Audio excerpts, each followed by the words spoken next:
কলকাতা তো লড়াই করেই বাঁচতে ভালোবাসে, লিখেছিলেন কবির সুমন। আর সেই লড়াইয়ের তাগিদে শহর কলকাতায় প্রায় প্রতিদিনই মিটিং মিছিলের ধুম। শহরের প্রাণকেন্দ্র ধর্মতলা অভিযান।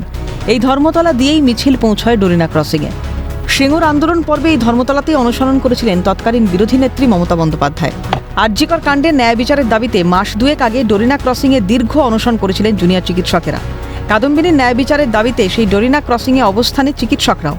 কাদম্বিনীর অন্তিম পরিণতির বিভৎসতাকে শহরের বুকে চিরকালীন করে রাখতে ডোরিনা ক্রসিংয়ের নাম পরিবর্তনের দাবি তুললেন চিকিৎসকরা। দাবি করলেন ডোরিনা ক্রসিং হোক অভয়া ক্রসিং। মুখ্যমন্ত্রী মমতা বন্দ্যোপাধ্যায় ও কলকাতার মেয়র ফিরহাদ হাকিমকে মেইল করে আবেদন জানালেন ওয়েস্ট বেঙ্গল ডক্টরস ফোরাম বা WBDF। কাদম্বিনীর হত্যাকাণ্ড এবং ধর্ষণকাণ্ডের প্রতিবাদ একাধিক দিন ধরে ধর্মতলা ডোরিনা ক্রসিংয়ে হয়েছে। এই ডোরিনা ক্রসিংয়েরই নাম পাল্টানোর পরামর্শ বা উপদেশ উঠল ডাক্তারদের পক্ষ থেকে। ওয়েস্ট বেঙ্গল ডক্টরস ফোরামের ডক্টর প্রমোদ রঞ্জন রায় তিনি একটি উদ্যোগ নিয়েছেন যে গুগল ম্যাপে ডোরিনা ক্রসিংকে অভয়া ক্রসিং হিসেবে চিহ্নিত করার জন্য। কিভাবে ক্রসিংয়ের নাম ডোরিনা?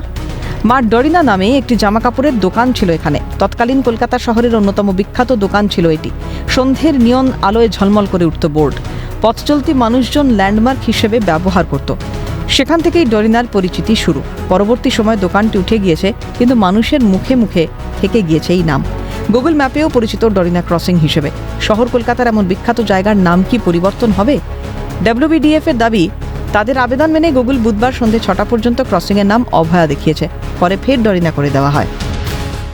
8টার সময় আমার কাছে একটা মেল আসে গুগল থেকে যে ইওর পেন্ডিং রিকোয়েস্ট। আমার রিকোয়েস্ট ততক্ষণ সারা রাত পেন্ডিং ছিল। Your pending request has been accepted. তারপর থেকে মোটামুটি সারাদিন সন্ধ্যে 6টা পর্যন্ত আমি যতক্ষণ ট্র্যাক করতে পেরেছি, সন্ধ্যে 6টা পর্যন্ত ডোরিনা ক্রসিংয়ের নাম গুগল ম্যাপে অভয়া ক্রসিংই দেখানো হয়।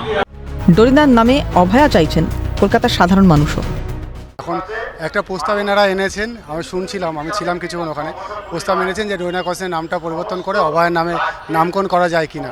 তো এটা তো নতুন নয়, অনেক রেল স্টেশনের নাম পরিবর্তন করা হয়েছে। বর্তমানে আমরা মানে সেন্ট্রাল থেকে রাজ্য থেকে প্রত্যেকটা জায়গাতে দেখেছি, স্টেডিয়াম থেকে শুরু করে রেল স্টেশন থেকে শুরু করে আমাদের রানী রাসমণি রোড যেটা বালিগঞ্জের দিকে আছে, সেখানে অনেক কটা রাস্তার নাম চেঞ্জ হয়েছে।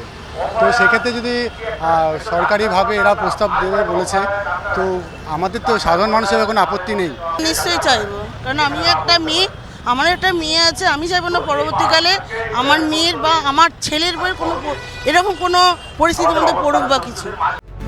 কিন্তু শেষ পর্যন্ত ডোরিনার নাম পরিবর্তন সরকার মানবে কি? ক্যামেরায় নিখিল দাস, সঞ্জীব চক্রবর্তী ও বিক্রান্ত রায় এবং অভিরূপা সাহার রিপোর্ট, ক্যালকাটা নিউজ।